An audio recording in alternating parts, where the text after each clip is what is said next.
I don't even know where to start with this. I've been sitting on this story for years, and it's been eating at me like some kind of slow burn acid in my chest. I'm 25 now, but when I was 18, I took my first solo trip abroad, and the way my family handled my return, or didn't, still stings like it happened yesterday. I need to get this off my chest because I've never really told anyone the full story, not even my closest friends. It's long, and I'm sorry for that, but I need to lay it all out. Maybe someone here will get it. So, a bit of context. I grew up in a smallish town in the Midwest, the kind of place where everyone knows your business, and the biggest event of the year is the county fair. My family's complicated. My mom's a nurse, works crazy hours, and is perpetually stressed. My dad's a mechanic who's checked out emotionally since I was a kid. Think, sits in his recliner with a beer, grunts responses type. I've got 2 older siblings, my sister, who's 6 years older and was already married with a kid by the time this happened, and my brother, 4 years older, who's the golden child in my parents' eyes. Me. I was the oops baby, the quiet one who didn't cause trouble but also didn't get much attention. I was fine with it mostly. I learned to keep my head down and do my own thing. By the time I was a senior in high school, I was itching to get out. I'd saved up every penny from my part-time job at the local diner, scraping plates, mopping floors, dealing with rude customers who tipped in loose change, for something bigger than prom or a used car. I wanted to see the world, you know? Not just the cornfields and strip malls I'd grown up with. I'd been obsessed with travel blogs and those grainy YouTube vlogs where people backpacked through Europe on a shoestring. So, I decided I was going to do it. I was going to take a solo trip the summer after graduation, before college started. I didn't care where, just somewhere. I ended up picking Ireland. I don't know why exactly. Maybe because I'd read about it in a library book when I was a kid, or because it seemed far enough to feel like an adventure, but not so far that I'd panic. I found a cheap round-trip flight to Dublin, booked a bed in a hostel for 2 weeks, and planned a loose itinerary. Dublin, Galway, some cliffs, maybe a castle or two. I had $100 saved, which was barely enough, but I figured I'd make it work.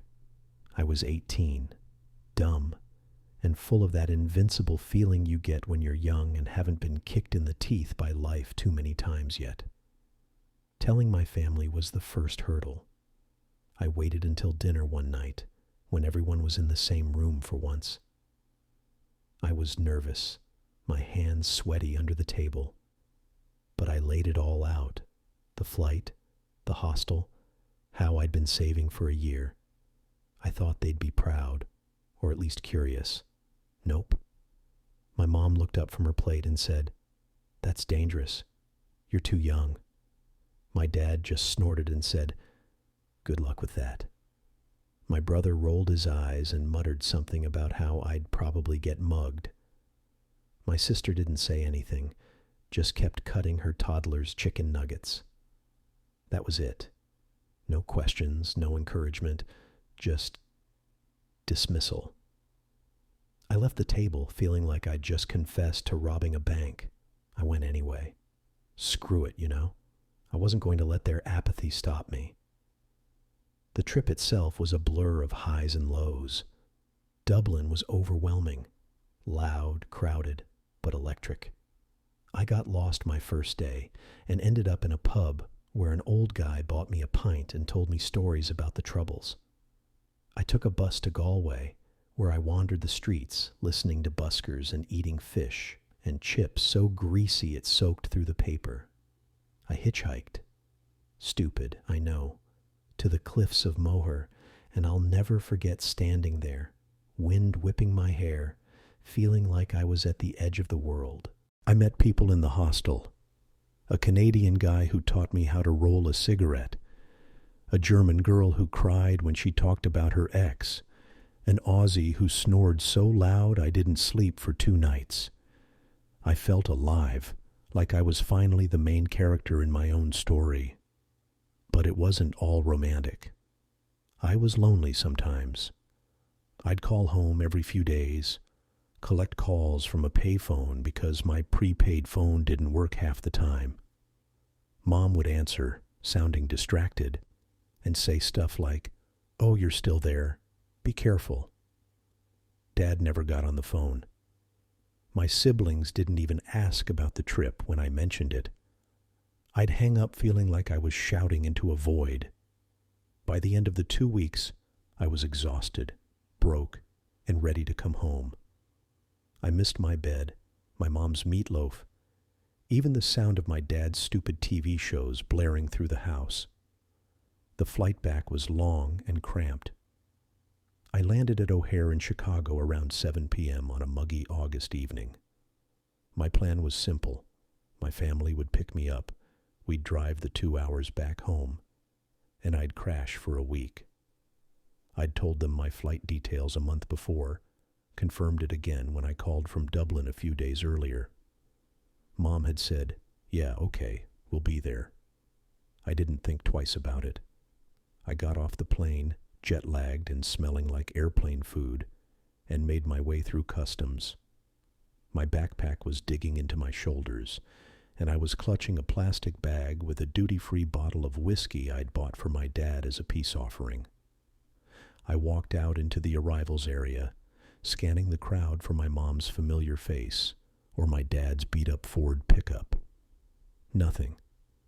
Just a sea of strangers holding signs for people who weren't me. I waited. 10 minutes turned into 20. I figured maybe they were stuck in traffic. Chicago's a mess, right? I found a payphone, dug out my last quarters, and called home. No answer. Tried again. Voicemail. I left a message trying to sound calm. "Hey, it's me. I'm at the airport. Where are you guys?"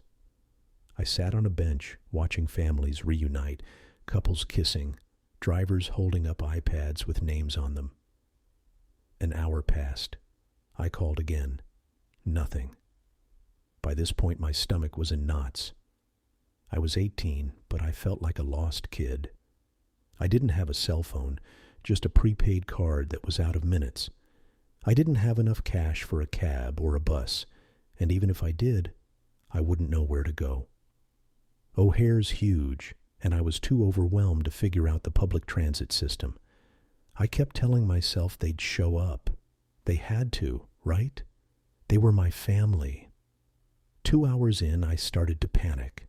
My eyes were burning, but I didn't want to cry in public.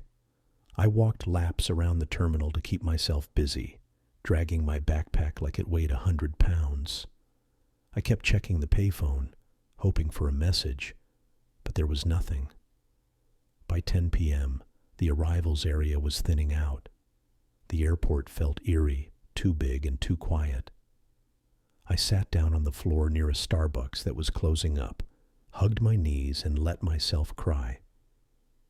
Just a little, because I was still trying to hold it together. Around 11 p.m., I decided I had to do something.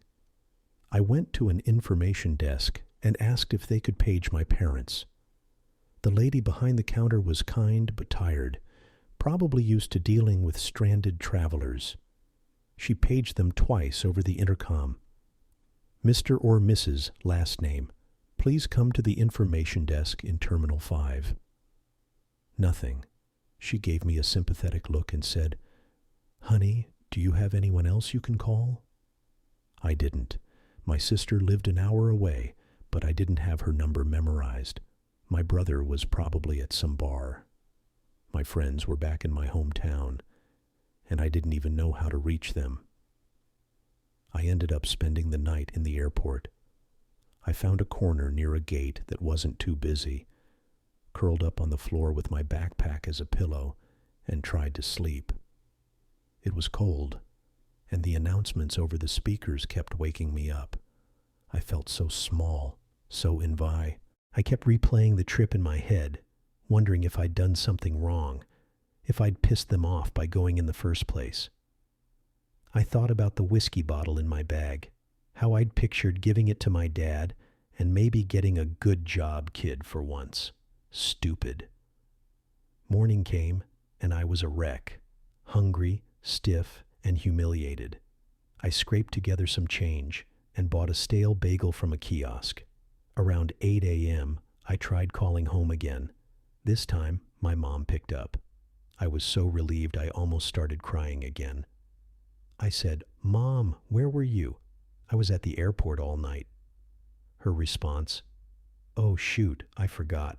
We had a thing at your brother's last night. Why didn't you call?" I told her I did call, multiple times.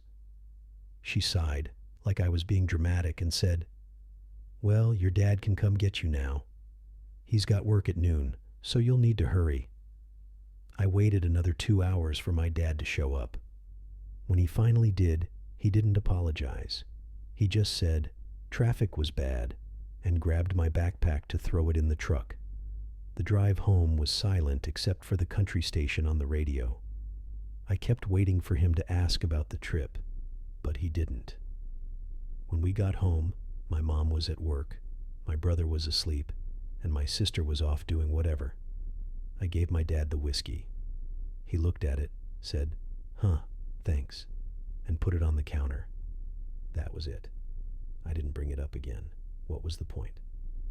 They didn't care, and I wasn't going to beg them to. I moved out for college a month later, and I've never really gone back for more than a weekend here or there.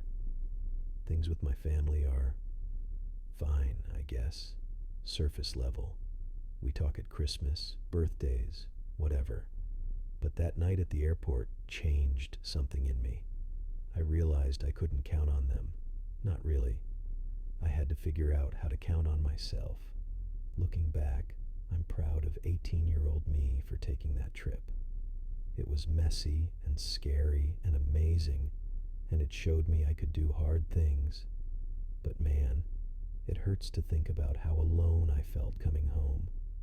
I don't know if my family even remembers it, or if they just wrote it off as, "Oh, he's fine. He's always fine." I wasn't fine. I'm still not, sometimes. Anyway, thanks for reading this novel. I just needed to tell someone, you know? If you've got a story like this, where your family let you down when you needed them, I'd love to hear it. Makes me feel less like I'm carrying this alone.